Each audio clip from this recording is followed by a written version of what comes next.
had a fantastic weekend. I know I did. Zach, hope you did as well. Welcome into the show. We're going to discuss today a huge blockbuster trade in the NFL as the Seattle Seahawks send 2 first-round picks and a veteran safety to the New York Jets for Jamal Adams and a future 4th-round pick. How does that deal and really relate to the Tennessee Titans and the Clowney Watch 2020 as it rolls on? Zach, Clowney Watch 2020 is still going strong, and on Saturday, it's August. So I don't know if anybody expected Jadeveon Clowney to still be available by the time we all turned our calendars to August, but that's the scenario, and we're gonna discuss several layers of Clowney Watch today, Zach, because we've got the Jamal Adams trade and its impact. Then we've got the NFL's COVID-19 agreement that happened late Friday where Ian Rappaport just tweeted out, "Let's play football," which made me smile. I know that. So we'll discuss those and how that impacts the Titans. Plus, a really tough question we have in the middle of the show for Titans fans regarding Jadeveon Clowney. And then today is National New Jersey Day. So the question is, what's the worst state you've ever been to? I've been to New Jersey once. But what's the worst state you've ever been to? That's our industry topic. So, Zach, welcome in. Yeah, well, you mentioned the Clowney Watch. How I view it is Clowney Watch is kind of like the coronavirus. The damn thing just won't go away, right? It won't settle in to where it should be.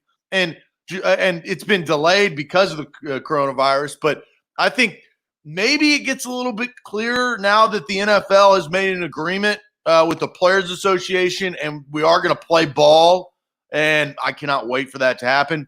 Basketball returns this week. Baseball just returned. We're starting to kind of like give the middle finger to the coronavirus, which I love. It's great. We just have to wait to see if the coronavirus gives the middle finger back. Right. But you know what?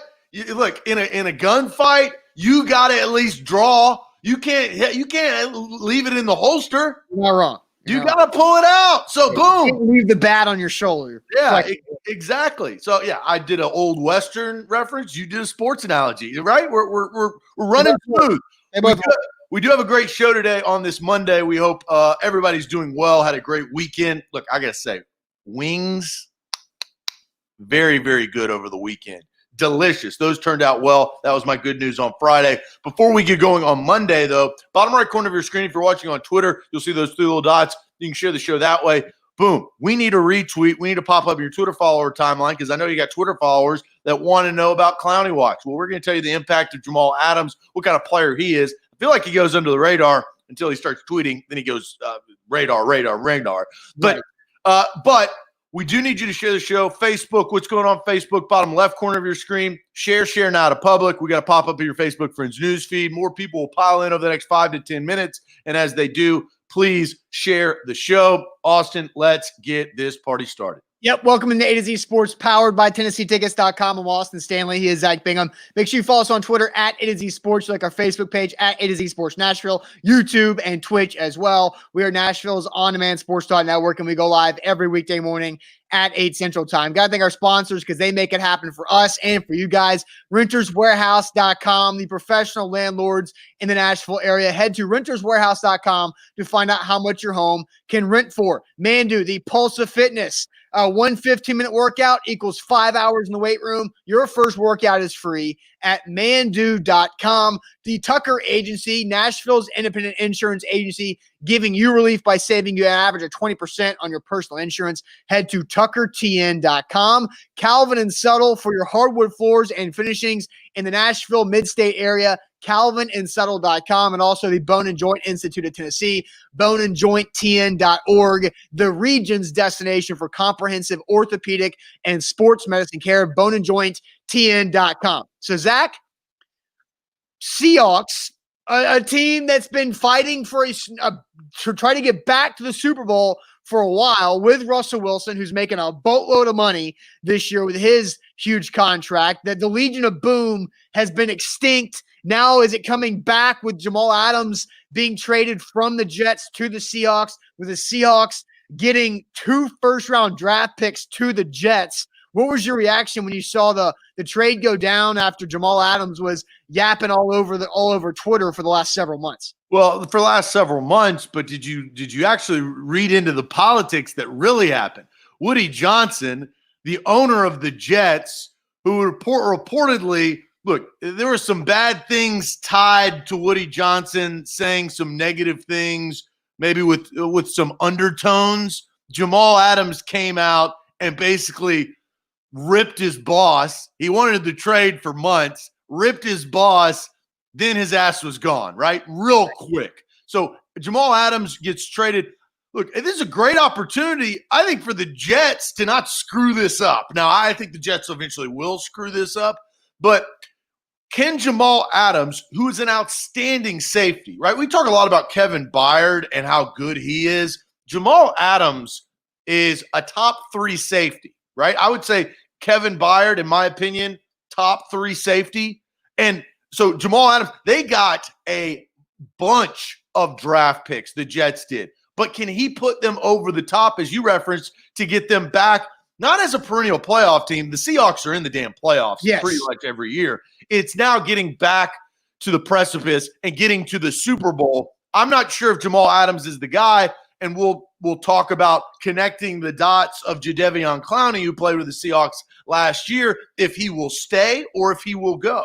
Yeah, and Kyle says, but how long will he be a Seattle Seahawks? Sorry, I'm trying to get that comment on the screen. How long will he be a Seattle Seahawks? Well, Jamal Adams has 2 years left on his rookie deal. And if you remember, Jamal Adams was the 6th overall draft pick in 2017, the pick right after the Titans took Corey Davis, 5th overall out of Western Michigan. So hindsight, you'd rather have Jamal Adams, but right. So the Seahawks have Jamal Adams for this year, which is his 4th year, and then next year's 5th year option.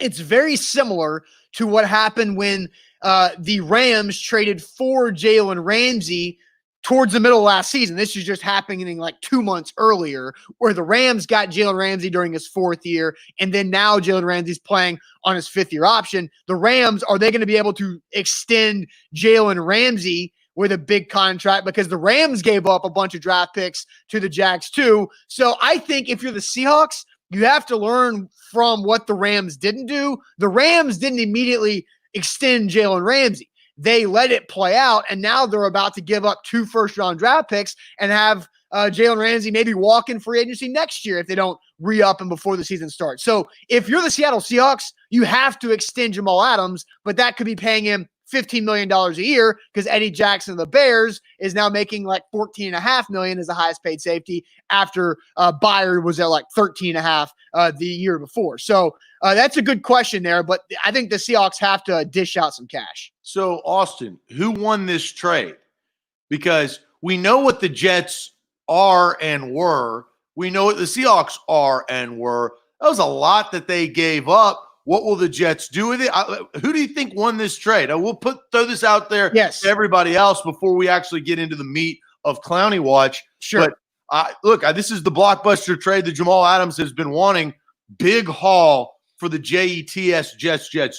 All right, so Houston says they both win. Rob says it's a win-win. That's how trades are supposed to work out, that everybody gets what they want. But who won the trade, the Seahawks or the Jets? Then we'll connect the dots to Jadeveon Clowney and the Titans and how this impacts there. But first, let me tell you about renterswarehouse.com. They are Nashville's professional landlords. Renterswarehouse.com is where to go to find out how much your home can rent for. So many different ways you can use Renters Warehouse during these pandemic times. Maybe your mortgage is just kicking your ass and eating into your income more and more as you might have lost some revenue over the last several months. You can rent out a cheaper house and not have to panic sell your home because you think you have to. Rent it out, get some extra income while you go to Renters Warehouse and rent out a cheaper home for the time being. Help your family get through this. Renterswarehouse.com is how to do that. Also, if you own Airbnbs and you're not getting that weekend travel like you used to, renterswarehouse.com, no binding contracts. Renterswarehouse.com is where to go.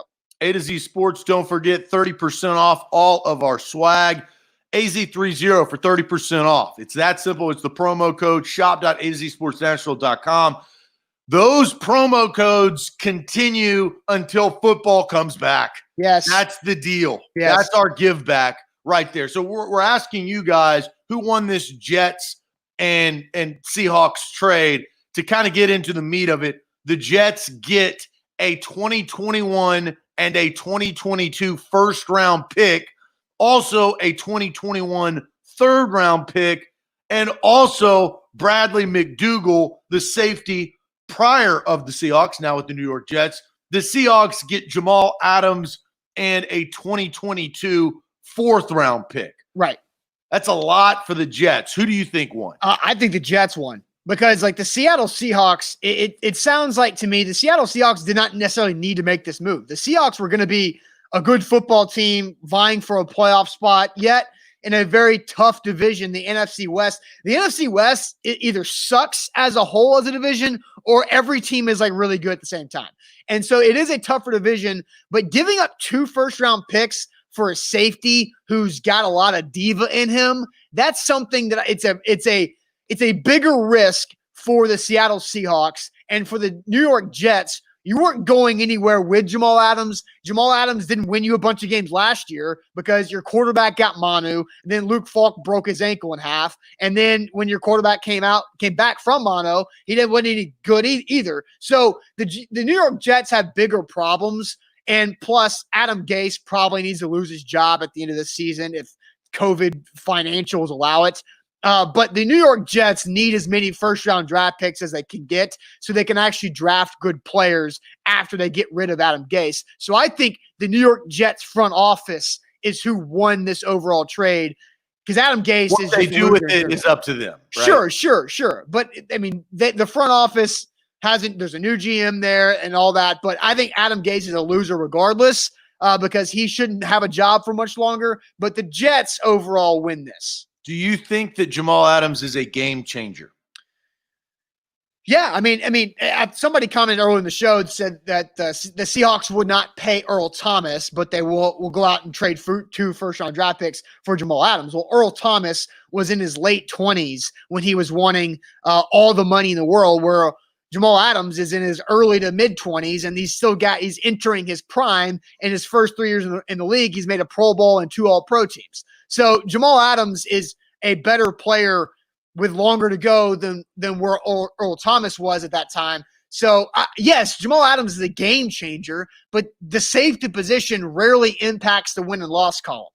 Yeah, and that's why you look at last year's big blockbuster trade. It was last year or 2 years ago. I can't even remember. Khalil Mack, when he got traded from was that last year? 2 years ago. God, I was about to say, that seems a little bit longer. Time flies. When Khalil Mack got traded, now Khalil Mack is your game changer. Now, I would actually put him in the echelon of game wrecker, right? You got game changer, you got game wrecker. Pass rusher. If I'm going to trade 2 first-round picks, 2 future first-round picks, I'm not worried about the diva. You mentioned that. The Seattle Seahawks with Pete Carroll and Russell Wilson, like, they do well with diva. Like, they figure out with the Legion of Boom, if you were able to have and look, it ended, obviously, but Richard Sherman on your team and be okay, I think they handle divas very well. I think Jamal Adams is going to be fine. But if I am going to trade 2 first-round picks, I better get a game wrecker, not a game changer. And I do not believe that Jamal Adams, I love the style of play. I love his mindset. He's really, really talented, really, really good, and young, right, with the things that we've all said. But the position he plays, I don't see as a game wrecker. Jalen Ramsey at times can be a game wrecker. We've seen that. He wrecked the Titans' playoff hopes down in Jacksonville when Mariota snapped his ankle, right? Yeah, the pick 6 early in that game before Mariota broke his leg. That was a game wrecker. Yeah, sure. But now you're talking about the value of a cornerback and pass rusher because you brought up Mack and Ramsey versus a safety. I think a free safety, especially guys like Byard and Adams who could do anything. They can play center field. They can roll down the box. They can blitz. They can man cover. They can play under zone. They can do anything, right? I think those guys are very valuable because they're such a chess piece. Because what Jamal Adams and Kevin Byard allow you to do is to disguise coverages to not tip off what you're doing, where some safeties are very limited, whether they're only a deep cover guy or they're only a box safety. So I do think there's a lot of value there. But 2 first-round draft picks is a lot. And the Seattle Seahawks, how desperate are they? Because I don't think they're like desperate level of trading away 2 first-round draft picks. Like the Rams were desperate because the Rams knew they were about to be in salary cap hell from everything they had done the previous couple of years, that they had to win right now. And they didn't when they traded away all those draft picks for Jalen Ramsey. I don't view the Seahawks as being very desperate, but maybe they are. Yeah, maybe they're a little bit more desperate than we think. But right. The reason why, as you referenced at the beginning of the show, they're trying to get back to the Super Bowl. Their aspirations are not to get a wild card game or a home playoff game. They've had those, right? They're trying to get to the big game with their elite, which I think Russell Wilson is elite superstar quarterback. All right, and so congratulations to Russell Wilson, just new father. Sierra, yeah, that's right. They've the three, right? I mean, once they got married, they just got busy. All right, F-word Pod says, yeah, because he wouldn't get busy before they got married. I know. I'm just So he put a ring on that quick to get busy. F-word Pod says, I mean, is Jamal Adams a diva? He won it out of a toxic situation. Not sure that qualifies as a diva, but it's the way he went about it and the moves that he pulled, I think, that makes him a diva. Like he ran to the media and just squawked. And that's somebody that you always have to be aware of if you let them into your circle, because now you've seen them burn another group of people before. What's the time period where he's going to now burn you? That's I think, where diva maybe not, but the guy definitely is not super loyal. Yeah, and Josh Carroll brings up, unless you're Patrick Mahomes, I would never trade 2 first-round picks for anyone. Save them for future younger players. I do think that's the recipe. You got to have that, and Patrick Mahomes and Khalil Mack and some of these players that we're talking about are game wreckers. And there's a difference, right? A game changer and a game wrecker, two different things. Jamal Adams, I don't think. Now, they win this trade if he becomes a game wrecker, and that could absolutely happen. But right now, that's a lot to unload on future first-round draft picks. Danny says Jamal Adams made the situation toxic. I don't know about that. It's toxic. Maybe he made the toxicity report go up a little bit because of what he was pulling with the media. But he definitely helped. The Jets are involved, the Jets have they're to blame at something. Yeah, I mean, here's another side topic and we can not answer this now, but how many first-round draft picks would it take to get Patrick Mahomes via trade? Because it's way more than 2.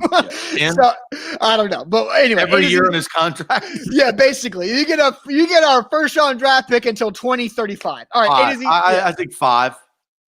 That's 5 is the number. A to Z Sports here live on a Monday morning. Hope you guys had a fantastic weekend talking about Jamal Adams and the Seahawks trade with the Jets. Now let's ask you a question. We'll truly get the full Clowney watch involved.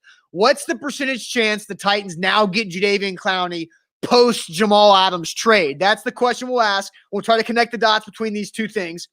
What's the percentage chance the Titans get Jadeveon Clowney post Jamal Adams trade? But first, Zach, tell the people about the Tucker Agency. Yeah, TuckerTN.com. That's simple. Save money. Look, the Jets saved some money by not having to pay Jamal Adams. You can save money, and we're in a tough situation with the coronavirus. We all live in coronavirusville, trying to get the hell out of Dodge. One way to help you is to save some money.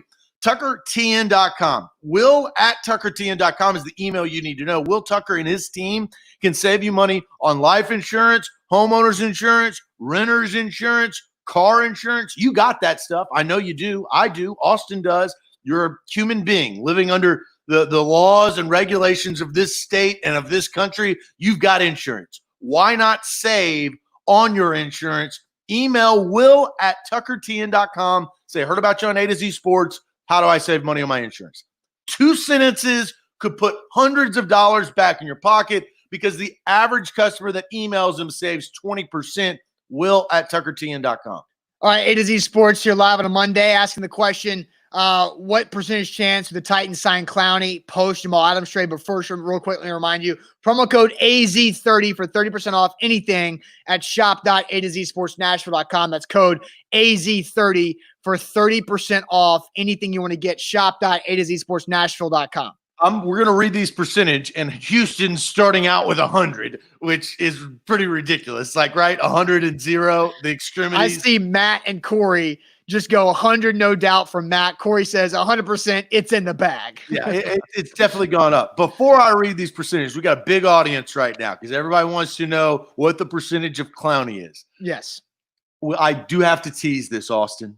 A week from today, very big news will be coming out regarding A to Z Sports. So think about that. Let's read some percentages. Trucks 1982 says 45.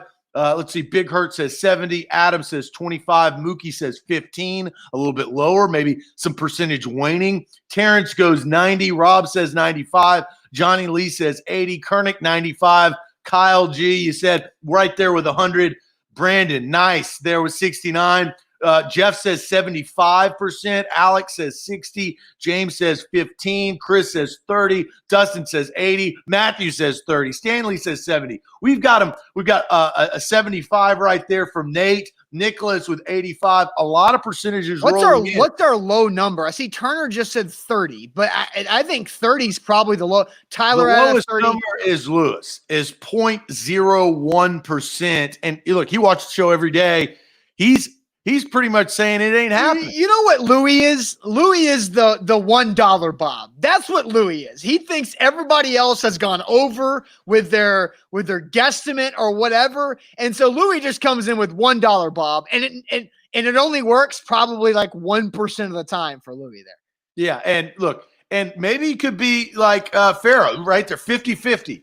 It could happen, could not happen. Just right there with that fence. Yeah, right. Austin. Yes. You have trended as weeks gone by. You've kind of, I feel like, inched your percentage up. How high is it now that the Seahawks, and I will say this, cap space, you got to know the numbers. The Seahawks now have $17 million in cap space this year. Yeah. 1 year contract possibly going to happen. The Seahawks are not going to go into a COVID-laden year with $0 or $1 million in cap space. They just ain't going to do it. Right. So we have to now know that on the other side of the Jamal Adams trade. So what percentage are you? Well, so let me just say something real quick. I'm reading from the Seattle Times, and from what I'm seeing here is Seattle saves about $500,000 against the 2020 cap with the Jamal Adams trade. But then they're going to have more cap money, more salary cap implications for Jamal Adams for 2021. And we're going to talk here in a few minutes about the NFL's agreement that they came up with on Friday and how the salary cap is implemented there with a floor and what the Titans could really mean moving forward. But for me, I think the Jamal Adams trade has removed the Seattle Seahawks from Jadeveon Clowney sweepstakes because of what Jamal Adams' future cap hit is going to be, because teams can roll over salary cap space from year to year. And so now next year's salary cap for Jamal Adams is going to be his 5th-year option, which means it's going to go from like, a 1 point something or a 3 point something salary cap hit, because this year the Jets are paying some dead money. Next year they're not anyway. Because remember, the Titans are paying like $1.5 million, $2 million on Jarrell Casey's dead money right now, where they're going to be completely off the books next year. It's like Tannehill getting paid by Miami basically last year to go to so the Jamal Adams is going to count like $12 billion against the cap next year with the 5th-year option money that the Jets had already accepted there earlier in this summer. So I think the Seahawks are out on Jadeveon Clowney. If you look at just the 2020 cap hit, then they probably still could go get Clowney, because technically they saved $500,000, but it's not enough savings for them to go risk signing Clowney for $15 million and only leaving them with $2 million on the cap space as we are going through all this, whatever this COVID situation is going to be. So what is your number? My percentage for the Titans signing Clowney is at 80%. I think after the Derrick Henry extension, I said 85%. I am at 80% right now. So a little bit down. A little bit down. And I'll tell more about that here in a little bit. So, Zach, what's your percentage? I'm still very high. I still think the Titans will – I don't know where Clowney's going to go if it's not the Titans. Well, and we saw Michael Thomas tweet out of the Saints he wants Clowney, right? He wants to win. He's trying to get to a Super Bowl with his buddy Drew Brees. Like, they need defensive help. God, Cameron Jordan and Jadeveon Clowney, that would be dirty. That's called that's a terrorist attack. Like that's assault. That's assault, brother. Like that is the scariest thing. That just kind of rang in my mind. I saw the Michael Thomas tweet kind of openly jockeying for Clowney because he's a free agent. I'm at 65. I'm over 50% because I do think the connections, they're just too much. I think the Titans have actually been smart. They've played – I thought at the beginning they should just sign him. They've kind of played the waiting game, and Clowney hasn't budged. They've kind of taken COVID, the advantage of COVID, which I feel like not a lot of people do, right? So I'm at 65. My one worry is it goes back to COVID-19. This year, and actually to the report that just happened about 21 minutes ago, the Miami Marlins have a COVID-19 outbreak in the clubhouse. And they still beat the Phillies. They have 10 new positive COVID tests after 3 yesterday. The game versus the Orioles canceled as the team stays in Philadelphia. That sucks. I hate reading that headline. That makes me sad. And I like being happy on Mondays, not sad. That makes me sad, but it also has got to make sports general managers think a little bit more.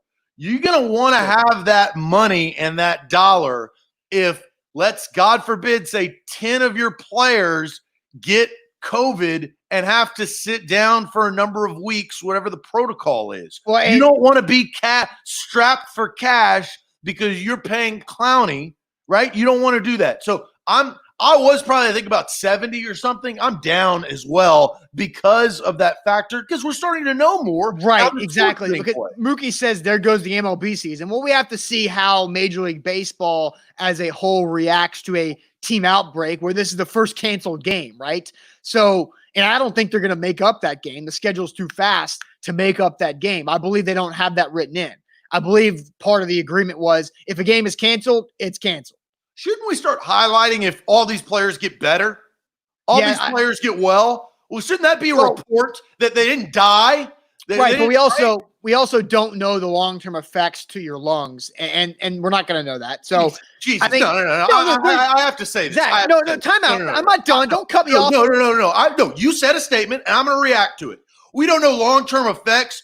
I've been having a cell phone up to my ear for the last 10 years, decade. You have no idea if this thing's giving us brain cancer or brain damage. Don't give me the fear of long-term effects of COVID-19. Give me a break. What I was going to say is there needs to be separate numbers. There needs to be the total cases that happened, and there definitely needs to be the recovered cases as well. Why can't we have more columns? Just create a new column on your spreadsheet. That for the recovery. Have both. It's successful COVID survival. Right? Right? So real quick, back to the Clowney stuff real quick, because you brought up the Saints and how Michael Thomas said if it's not Clowney to the Saints, I don't want to hear it. The Saints have $8.7 million of cap space. Saints ain't doing it. Saints can't make that work, right? And do you know who the two teams? They can still move pieces, but you're having to you're really having to cut ties with some significant money to be able to bring in one guy. So in a season where you're probably going to need more guys. So the Titans have the third. This is from overthecap.com. The Titans have the third most cap space in the NFL. Do you know the two teams above the Titans? Third most cap space in the NFL. Colts. No, they spend all their money. The Colts have $22 million in cap space, but the Titans have 24.2. So close. So who are the other teams? The Jags? No, it's the Browns. Number one, they have $38 million in space. They haven't paid a how is that? They just signed Myles Garrett. They haven't paid a quarterback. And plus, what you know about big extensions, that cap space is shoved back towards the end of it, right? The cap hit. It's not in the year that they signed the guy. And Baker Mayfield's making, first round draft pick money. It's the Browns, and then it's your favorite Washington FT. Washington FT has $36 million in cap space. Then the Titans in third at 24.2. So just because we're on the conversation, side topic, real quick, we're gonna get out of this.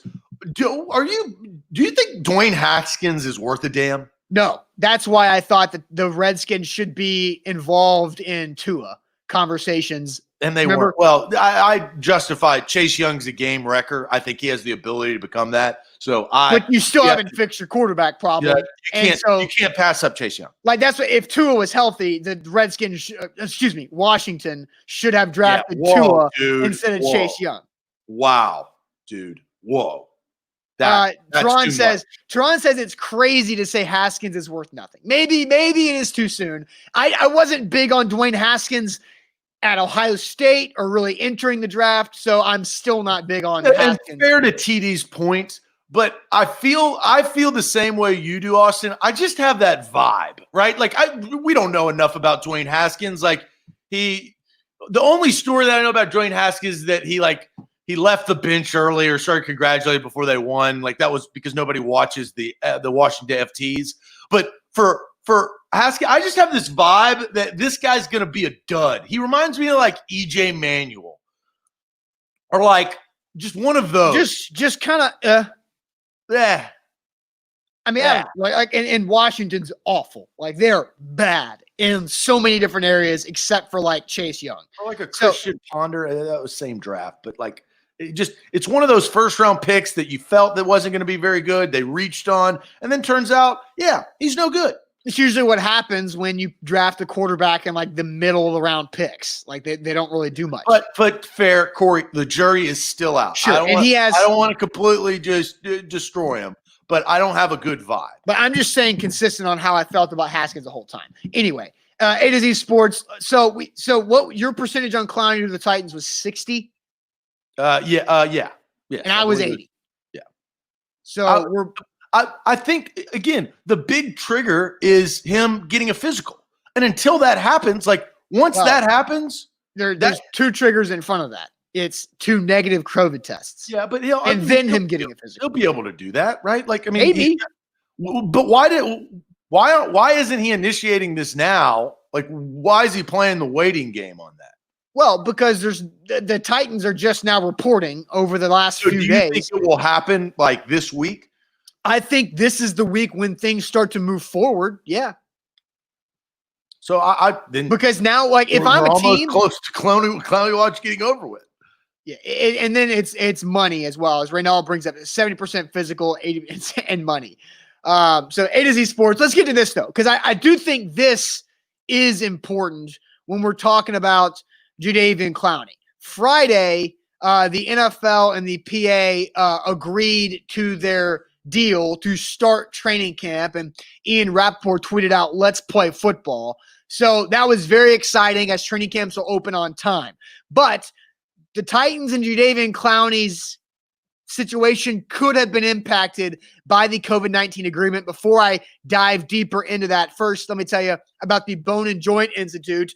Jadeveon Clowney's no stranger to surgeries. If you have any need for orthopedic care, sports medicine, or any surgery, the Bone and Joint Institute of Tennessee is the one-stop shop. It is your destination for comprehensive orthopedic care in the mid-state. They do everything there. They've got the clinic there. You go in, you get diagnosed. They got the imaging center there. They have the surgery rooms there. And they also have the rehab facility all under that one roof, all right off I-65 and Murfreesboro Road in Franklin, boneandjointtn.org. They've got dozens of doctors who are really highly skilled that have joined together to create the Bone and Joint Institute of Tennessee. Boneandjointtn.org is where to go.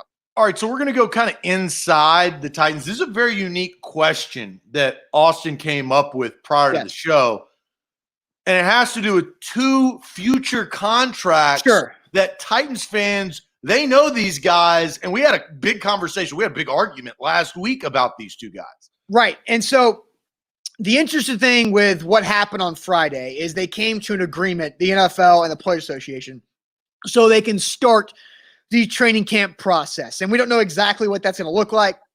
We're still waiting for more information. More info starts to trickle out as the days go by. But one thing we do know is that next year's salary cap, the floor has been set at $175 million for the 2021 salary cap. The salary cap for 2020 is at $198 million. So it's not going to go up, because there's no new revenue. They before COVID, they were thinking the cap was going to be up to like $210 million for 21, right? Everybody's driving inflation. And then there's a new TV deal that can make 2022 and beyond really start to skyrocket. Well, now the floor has been set. So it will be no less than $175 million for 21 season. So that means it's $23 million down potentially for the cap. Now in the NFL, you can roll over cap space, unused cap space from 1 year to the next. And for the Tennessee Titans, we know a lot of guys are more expensive in 21 than they are in 2020. Like Derrick Henry's new deal, just a $6 million cap hit this year. I think next year it's like 13. Tannehill's goes up.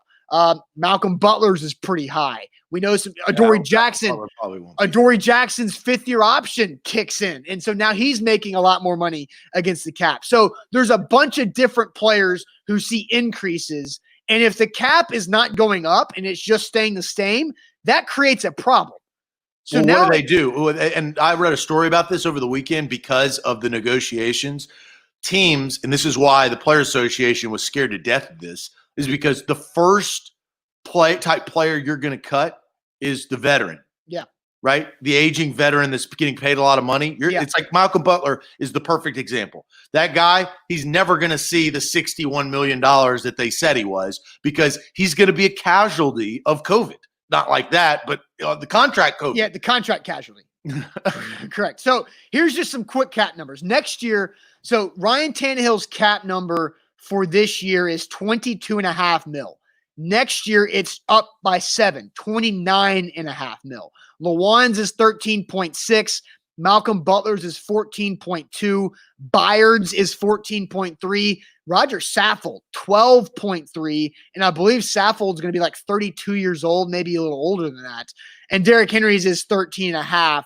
Adoree is 10.2. So a lot of players making a lot more money. And Titans for Life just says there at Periscope that Christian Fulton was drafted to replace Butler anyways. Well, you could argue that Christian Fulton was drafted to replace Logan Ryan. So they're going to have to draft another guy in the next year's draft to really replace Malcolm Butler to flip 2 of the 3 corners they were missing from last season. So here's the question. If the Titans signed Jadeveon Clowney for 2020, they have $24 million in cap space now. Most likely, Clowney is going to sign a 1-year deal for, let's just say, $16 million, just for our show purposes, $16 million. So the Titans can roll over $8 million if they don't use it. Would you rather sign Jadeveon Clowney this year or next year use the cap rollover to extend Jonnu Smith and Jayon Brown? Would you rather have Clowney this year or Jonnu and Jayon extended for the future? That's our question right now. So I think this is very, very interesting because we talked about how do you build your team. Traditionally, good football teams are built through the draft, drafting your own guys, grooming them, and we have a 5th rounder in Jayon and a third rounder in Jonnu. That's organic goodness. That's like going to like Turnip Truck here in Nashville, which is a local grocery store, overpriced, but man, is it organic. It is delicious. That is homegrown talent, and that's what John Robinson did with those 2 players. Or do you go to the market and buy Jadeveon Clowney like going to your traditional? You're going to Costco. You know, you're going to get a lot of product, and you're going to pay. You're going to have to pay the price, right? So I have my personal opinion about one of these 3 players. Here's where I'm at. So we're talking Clowney, Jonnu, and Jayon. Yeah. I value 2 of the 3. I don't know enough about one of them to actually say I want him for the future. I value Clowney and I value Jayon Brown. I am not to the point that Jonnu Smith is a must-have yet. He has not shown me enough. Now, there's politics behind that, right? Because Delaney Walker, then opportunity. They've drafted wide receivers. Injuries. Remember, Jonnu's first 2 NFL seasons both ended with having to have like ACL surgery. And one was blocking downfield, right? Like it wasn't his fault. It just happened. Jonnu has shown me that he can make big plays, but I need the breakout season, right? Because the tight end position, Austin, has evolved. George Kittle, game changer, right? And I'm not saying Jonnu Smith's anywhere close to that, but you can now go out and draft a tight end with a lot of athletic ability that can block, that can run, that can catch, that can be an X factor. What Delanie Walker was, let's just face it, his first couple of years in Tennessee. And I am not 100% confident that Jonnu Smith is that. He can prove me wrong this year, but I would value signing Clowney and then signing Jayon. So if I can only have one or the other, if I sign Clowney, that means I don't have the space to go sign Jayon and Jonnu. I'm going to not sign Clowney. I don't think – plus, we don't know what this year's going to look like. I mean, the Miami Marlins just had 10 COVID cases in the last 24 hours. Like, even if you sign Jadeveon Clowney, you don't know if the season's going to happen.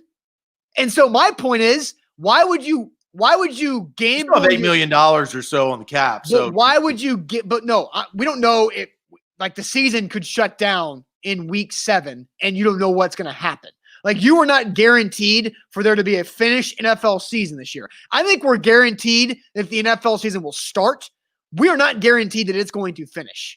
And so in a year where you don't even know what the hell is going to happen, I am not risking the future financial situation for the uncertainty of right now. But Austin, this is Super Bowl season for the Titans. This is the first opportunity that they're coming off of an AFC Championship appearance in 17 freaking years. You can't just – I understand that is out there and the questions of COVID, but this is Pounce today. Everybody's getting older. Father Time's undefeated, right? So this is your window.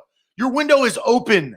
You cannot sit here and say, well, this will continue on. Look at the Seahawks. But we're not. But Zach, we don't know if the season's going to happen. I get that, but this is the opportunity to pounce. But pounce on what? What if there's nothing? Super Bowl. What if there's nothing to pounce on? If you live your life, what ifs, you're locked in a cage at home. Zach, I'm talking about like actual financial situations of an NFL team not taking a risk of going outside and doing something fun or staying at home. That's completely ridiculous. Seen general managers still take risks, right? Patrick Mahomes signed a $500 million contract in the midst of COVID-19. It's because it's Patrick Mahomes, who just won the Super Bowl at like 23 years old, the year after he won the MVP at 22 years old. You haven't seen this complete conservative trend from general managers this offseason because of COVID, right? Nobody's just shutting down the doors like everything in Nashville, right? Like, we've seen them actually do things. That's why I don't think that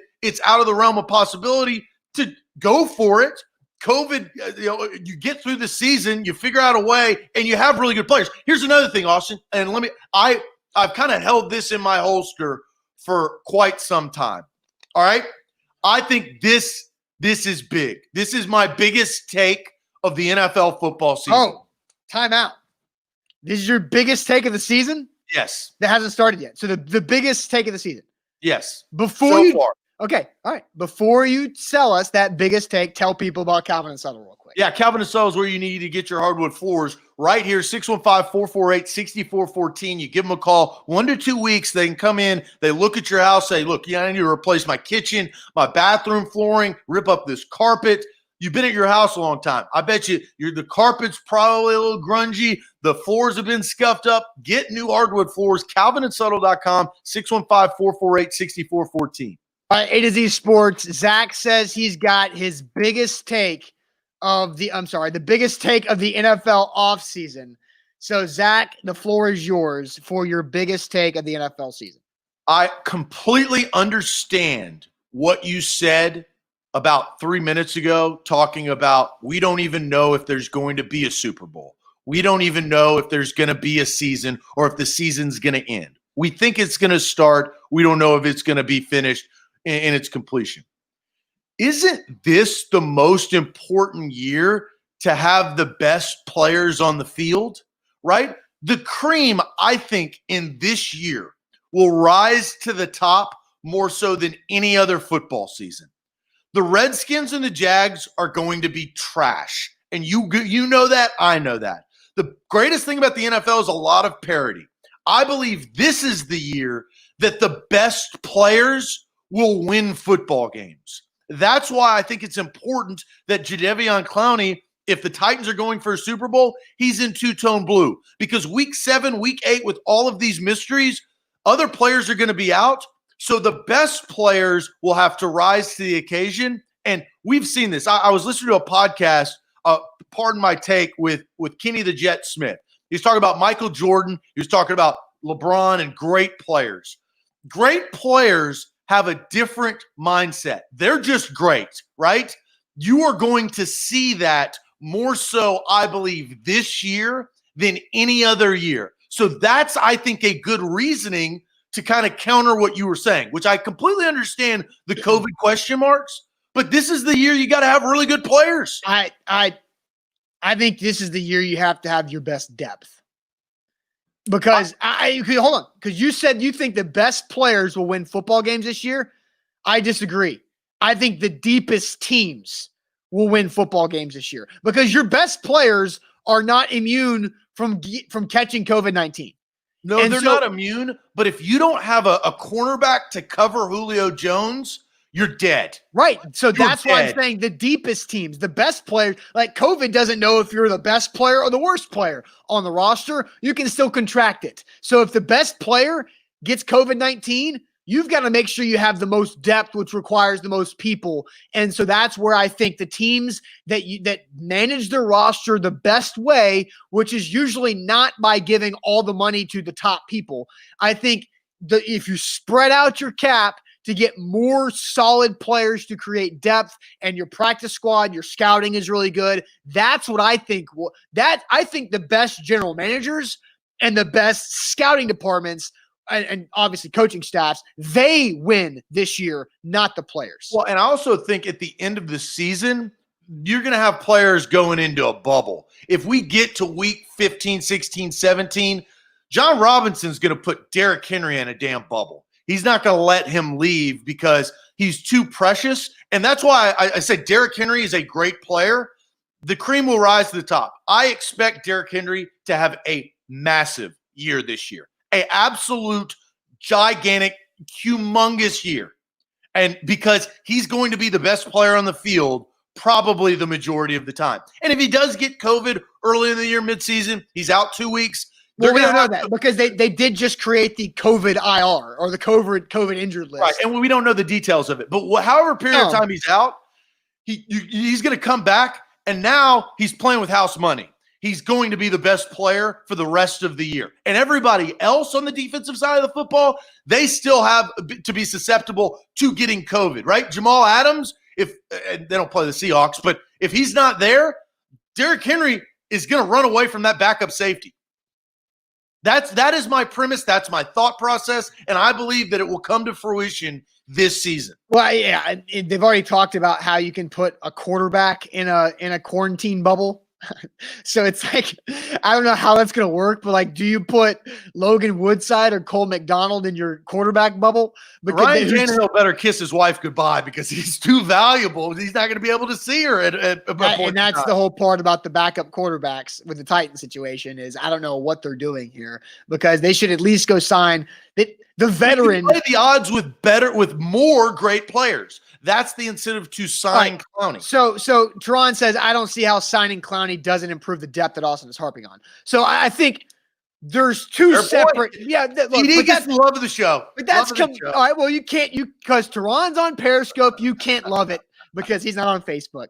So Teron, you're not wrong there, but I feel like Zach split away and we took a left turn onto a tangent about his biggest take of the NFL offseason, where it wasn't the same as Clowney, where I agree, like you have to have the most depth. And Clowney obviously gives you so much more depth because now you're splitting your reps on the edge between Clowney, Beasley, Landry, Correa, DeAndre Walker, Roberson, all these guys. So that's a lot of depth there. Now Walker and Roberson are like your fifth and sixth player at the position. That's a lot better than where they are now.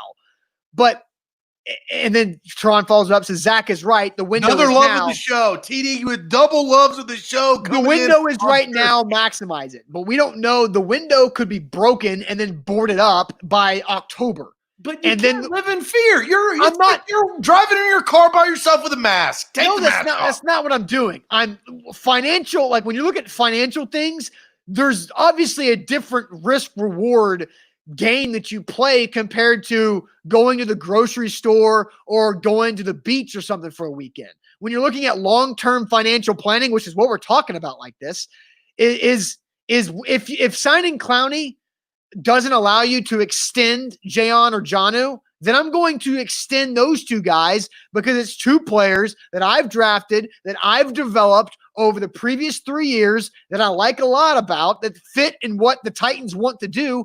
I'm doing that for I want those two guys over the next 4 years rather than Clowney over the next year that may or might not finish. Austin, when was the last time the Titans had an opportunity to go to the Super Bowl? Besides last year. Besides January? Really 2008. Yeah, 2000. iPhone what? Right? So my theory, and I think a lot of people are agreeing with this, is the time is now. You don't get, especially if you're the Titans, right? Small market team. You've kind of flipped your entire franchise once Tommy Smith waddled back to Houston. Now you sit there and you say, this is it, right? This is it. Let's put the chips in, because if you now start to build something and you take the risks on the ifs on these players, maybe the future, you talked about Jonnu and Jayon, and look, I have differing opinions on Jonnu, and that's fine. But now maybe the future, Clowney went to the Titans. That's a big name. That's probably the biggest name in free agency this year. Is one of them. It's right. Top three. Yeah. It was like, outside of quarterback. Now you have that more in the future. Maybe you start to do a little salesmanship of premier players instead of wanting to go to Seattle, which Jamal Adams got traded to because they built their franchise over the last 10 years with Pete Carroll. Seattle's got a great reputation as a well-run franchise. That's what the Titans are trying to build. They've shown that. You play really well, you're going to get paid by the Tennessee Titans. That is the biggest hook if you're going fishing out for really good players. And now they pay big time free agents if they land Clowney. All right, so all what you just said, fair points, right? So I just looked at overthecap.com on their 2021 salary cap projections, right? And how much space they have left. They have yet to update this spreadsheet because they have the base salary cap set at $215 million. So that's really higher than what they expected it to be pre-COVID, which was 210 for 2021. According to overthecap.com, next year for 2021, the Titans have $32 million in cap space if the cap is 215. But there actually would be over by $7 million next year's floor. Malcolm Butler ain't going to be on the team, bro. They're going to cut ties with players to get that down. You know that. How much did I save you by cutting Malcolm Butler after next season? I'll tell you in a second. Specifically, 2021. Don't act like you don't know these things. If you want to get in the weeds and numbers, I could cut some players and free up some space. Well, we would say the Titans in this situation, the Titans would save $10.2 million on by cutting Malcolm Butler. You're still paying him $4 million in dead cap. They know that. They knew that they knew that today. They knew that do that probably when he signed on the dotted line. That's fine. But I just solved your problem. But you're also going to have a rookie draft class that's going to have next year. There's as of right now, they're going to have 8 or 9 draft picks. That's going to cost more money. So there's going to have that allotted. Come on, Austin, stop. No, not in this. No, dude. I agree. Malcolm Butler's gone next year. I agree. But even that, you're still having to balance a lot of things. The thing that you are bringing to the table, I have now taken it, crumbled it up, and thrown it in the trash can. Or gotten out a pair of scissors and cut it in half. That's just whatever analogy you want to take. I agree that Malcolm Butler is gone. I'm fine. So that just solved your problem of saying, ooh, they don't have enough cap space because everything's changing. They just freed up $11 million because Malcolm Butler will be cut next season. Well, he's not right now. So I'm just telling you what's on the situation. Well, it's not 2021 yet. So again, but they're a lot tighter going into next offseason than they were going into this past offseason. I say sign him because it helps you this year. Win now. Go all in. It's a weird year, but you know what? You don't get these opportunities.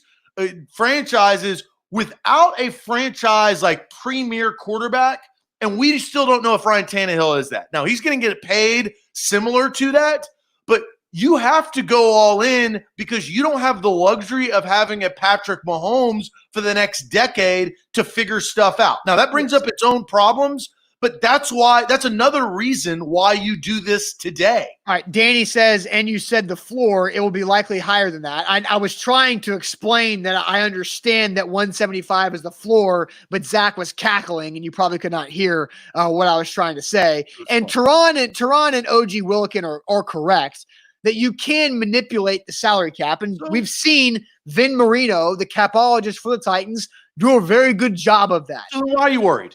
But you've disproved your entire point. At some point, you're treading back like Dion. I'm not. Just shut up for a second and let me finish my point before you interrupt me again. At some point, it will catch up to Vin Marino and the Tennessee Titans, and they're going to have to cut a lot of players as cap casualties, just like it happened in 2003 or 4 after the Titans' last really solid, good run. It ain't going to be next year. I'm not saying it's next year. Well, then stop worrying about it. That's your whole point. You're talking about 365 days. That's literally what you've referenced. 2020. You haven't mentioned 2022. I haven't heard that number. You've mentioned 2020 and 2021. So don't sit there. You don't make any sense. I've mentioned a couple times that I would rather have the long-term stability of Jonnu Smith and Jayon Brown for 4 years rather than risk it with Clowney for 1 year. I've said that. I think you understand. Look, I'm bringing a really good conversation to the table, and you're just like crapping all over. Because it's not a good conversation. It is a good conversation. It's another way to look at something. Bad points. No, I'm not, Zach. I'm not. I'm agree. acknowledging that signing Clowney this year makes it a lot tougher on next year's ability to sign free agents and your own guys because you cannot roll over as much salary cap in a year where the cap might go down $23 million, and the Titans have a bunch of players whose cap number is going up, not just Malcolm Butler. Like, I'm making fair points. But you also have to count on, at the end of this season, to get $10 to $11 million of cap space back because Malcolm Butler will probably not be on the team. And the point is that Derrick Henry, Tannehill, Saffold, Byard, Adoree Jackson, all of those numbers and probably more guys, their cap numbers go way up next year compared to where they are this year too. So it's complicated. I'm signing Clowney. You can have Jonnu and Jayon. I love Jayon. I still think I still like the idea of the Titans being able to sign Clowney depending on the deal. I'd rather not do it. That's what you're saying. You'd rather do Jonnu and Jayon's contract for long term. If we're talking about this conversation in a vacuum, I would not want to risk signing Clowney that eliminates the ability to extend those other guys. And in a vacuum conversation, I'm having Jayon and Jonnu for long term rather than Clowney for the short. And you can have your Roomba or whatever you call them, and I'll pay Clowney to clean my house as a maid. I'll pay to play because I'm going all in on this year. Hillbilly Brynn just coming left field with a comment. It's hilarious you don't think Tannehill is a top 5 QB, just like his numbers in Miami with a god-awful team. There's a reason why the Titans paid him all the money. What, Hillbilly Brynn? Okay, do you know why they paid him all the money? Like, come on. You cannot sit here and say that Ryan Tannehill is a top 5 QB. No, you cannot. The results are in, and that's wrong, Hillbilly Brynn. Look, you can take your hillbilly ways and go somewhere else. Actually, no, stay here. Just realize that he ain't a top 5 quarterback, dude. Like, name the other 4. Like, if we want to have this conversation, I love having these conversations live on air. We love interacting with our guys. But Hillbilly Brynn, name your top 7 quarterbacks, right? And we'll move on. But please, and I'll let you have some time. We're probably going to still be on here in about 5 to 10 minutes. Give us your top 7 quarterbacks in the league with Tannehill either being 5, 4, 3, 2, or 1. It's funny how he just went personal, like you don't think. Like, well, no, I don't care about the personal stuff. No, I just think it's hilarious. I want to know his top 7. You're right. Like, you have to afford me your top 7, and I'll give you mine. But you got to give me your top 7 if Tannehill's 5, 4, 3, 2, or 1. All right, A to Z Sports. Monsoon says Hillbilly should have stayed and gotten educated. Maybe so. A to Z Sports, he's probably gone. I mean, I don't know if Hillbilly's still watching on YouTube. No. These guys, I call them out. We've been in the show this long. These guys don't go away. They just don't say anything. They just mute themselves. They get scared fingers. Well, you know what? The funny thing is, and this is why we do the show, and I do believe that this is why the show is entertaining, is like we actually read your comments, guys. Like, we don't sit there. This is A to Z Sports. Austin. Here's Hillbilly's answer. He just says Tannehill. So now he's just making a joke out of it because we called him out. So Hillbilly, don't be one of those guys. Don't be one of those guys that just folds because we called you out on a comment when you tried to call us out. That's bad. At least look, I get called out too, like Hillbilly. Don't think that I'm just this, bully. All that. No, people call my ass out all the time. They hold me accountable too, just like I hold Austin. That's how this relationship works. We enjoy you watching us on YouTube, one of our mini streams, and we want you to continue. You got to bring some facts. Here's another bad comment from Nicholas. He says Tannehill sucked in the playoffs. Tannehill did not suck in the playoffs. Go rewatch the Ravens game and how he managed with Mike Vrabel the end of that Patriots game. And how he played. The first half was good versus the Chiefs until Mahomes ran roughshod all over Rashaan Evans and the entire defense and scored a touchdown with under a minute to play in the second quarter. Exactly. Go watch the first quarter of the Ravens game and then extend that to the first play of the second quarter against the Ravens and tell me that Ryan Tannehill sucked in the playoffs, because that's asinine there. Now, the Chiefs game, the tables got turned on him and things got a lot more difficult, obviously, there with what the Chiefs did in the run game in the second half and what happened there. But pretty tough there. Pretty bad comment there. A to Z Sports here live, still waiting on Hillbilly to actually give us his real answer, but I doubt it. Look, George comes in. Mahomes, Jackson, Breeze, Rodgers, and Wilson. Argue Tannehill over those guys. Yeah. Tom Brady's not even in that. Right. Nicholas says 100 yards passing average with a hands up emoji. Go watch the game, not the box score. Don't watch the box score.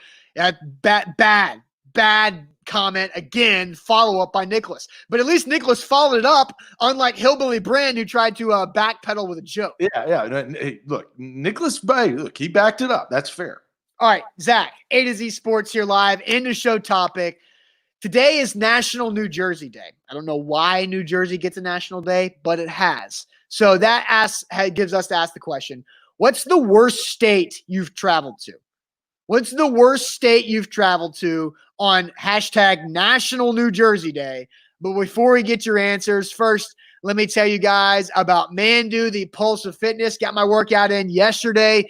Mandu.com. Your first workout is absolutely free. Full body electronic muscle stimulation. It only takes 15 minutes, and that 15-minute workout simulates 5+ hours in the weight room. They have the in-body analysis machine that also shows you your body composition, and it helps you achieve your fitness goals. Zach and I, right now, as we sit, we both have the most muscle mass we've ever had in our lives because of what Mandu is doing for our bodies as well. Mandu.com. It's easy in your joints. It's for anybody of any age or any fitness level. Mandu.com. Your first workout is absolutely free.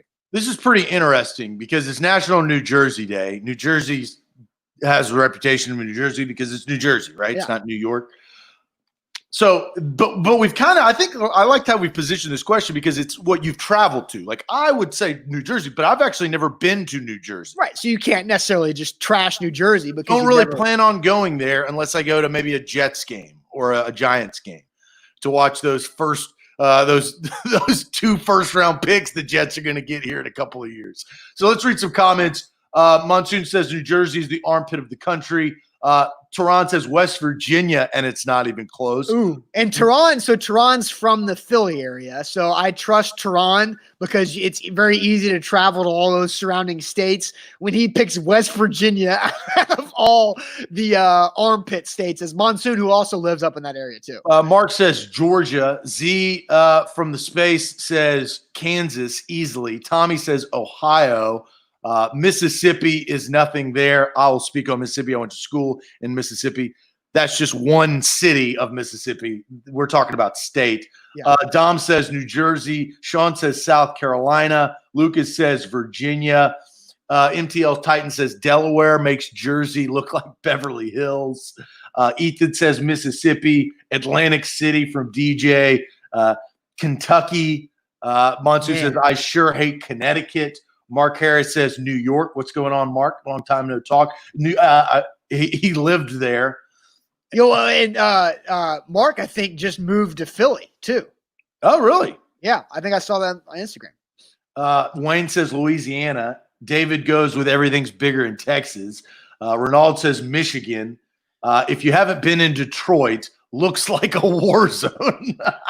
And I've not been to Michigan, but I've got a friend who's from Michigan, and they travel up there, and there's like lakes and stuff. So Michigan can be cool. So what's yours? So I've been to New Jersey, but it was only for like 30 minutes, and it was just to buy a beer because the county we were in Pennsylvania, you can't buy beer after like 10 p.m. on a Saturday. So I had to go to Trenton, New Jersey to buy a couple cases of beer. So I cannot judge New Jersey off of that from that 30 minutes, especially because they bailed me out by allowing me to have beer. So the worst state that I've been to and traveled through, I have to say, is Ohio. And if you remember a few years ago when we were doing this show, I went to the Hall of Fame game in Canton, Ohio, and it was the game that never happened because the paint on the field melted the turf. And so we never got to watch the actual Hall of Fame game. But driving through Ohio, because Cincinnati can be cool. Cincinnati has some cool things, like the baseball park's great. It's right there on the river. You've got some aspects there. But after you get through Cincinnati, there's absolutely nothing until you get to Cleveland. Like, you go through Columbus, but Columbus is basically a big football stadium, and then you keep on driving. And Ohio, like, when you drive through Tennessee, it's at least pretty and scenic. Ohio is just nothing. And so for me, Ohio is the worst state that I've traveled to. Well, it's tough because, LeBron's from Ohio. So, I don't care. Well, I don't know. That I feel like that kind of makes it. I actually flew on the Preds private plane to go see them play the Columbus Blue Jackets. That was a pretty cool experience. Yeah.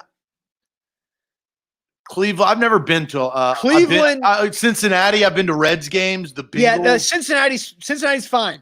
And Cleveland I had a really cool dinner, and the sunset was great on the lake. But I mean, that was like all we had time for there. Canton is not a super nice suburb outside of the actual Hall of Fame itself. But there's just nothing in Ohio. Yeah, so I was looking at this state map. You can kind of see. I'm trying to figure out which one. So I think I have my answer. Look, I've never been to South Dakota, North Dakota, Idaho. Those would be in the running, you would think, right? Mississippi, I'll speak on quickly. And I've never been to Delaware, Rhode Island, Massachusetts. Well, I've been to Massachusetts, Vermont, New Hampshire, and Maine. The only thing I think, whenever I think about Delaware, I immediately think about Wayne's World. It's like, hey, we're in Delaware. Yeah, it's just random. So my state, it's between two. It's between Kansas and Mississippi. I lived in Colorado for a little while during college and drove out to Colorado to live there for about 6-7 months. And I got pulled over in Kansas, right? Like, that was the only time I was in Kansas. I get pulled over. He let me go because I was nice, but that rings in my mind. And Kansas is just like cornfields, right? So don't like Kansas, not a lot to offer. Mississippi has a big place in my heart because Oxford is there, and it's like one of my favorite places to go. Grove on a Saturday game day. Love Ole Miss, biased. I went to school there. But once you leave Oxford, Mississippi, I mean, it's a poverty-ridden state. Like, there is not a lot there. You've got to travel through Rust College in Holly Springs, Mississippi to get to Oxford. God bless anybody that lives there. So when I was like 5 to 10 years old, I wrestled. Shout out Copperhead Wrestling. I wrestled. Sweet t-shirts, Copperhead Wrestling. I wrestled at a bunch of different state meets where you would just go to the middle of nowhere high schools for big meets. So we would go to Mississippi and Alabama in just the middle of where high schools to just set up in their gym and have huge wrestling matches and tournaments for these like young kids. And I just remember those car rides just driving by farms and like broken fences. Yeah, and that's what it was. It's poor. They're uneducated and they're obese. That's what it is. That's what the state is. So how it pains me to say this, and really what puts it over the top, is the existence of Starkville. Right. So Starkville makes my case of Mississippi being the worst state that I've ever been to, because that cow patty town is just there. Right. So Mississippi is the worst state that I've been to overall. It has one of my favorite cities, but it also has probably the worst city in the world, which is Starkville, Mississippi, with those terrible Mississippi State people. Mark says Oxford is an island in a barren sea. It is an oasis, right? But it's surrounded by desert, right? So like, and I feel like states, like people who don't live in those states, view and judge those states based off their biggest cities. And so like Florida should be in this conversation, but because Florida has but because they have so many great spots to go vacation to, we don't. But actually, like inland Florida is a terrible place. Right. But there's a reason why outweigh their cons. But there's a reason why, Florida man is like a headline report that you see all over the place. And Chris Lewis said, could Iowa make the worst list? I don't know. I've never been to Iowa. That's why we made this question about the worst place you've been to, you've traveled to. Yeah, because you can only judge where you've been. I've never been to Iowa. I actually need to go through and see how many states I've actually been to. I've done that before, and it's really not that many. But I've traveled a little bit. Like, I don't. I rarely travel. Rob says Austin likes Iowa because of TJ Hawkinson. That's exactly right. Hawkeye. Nailed it.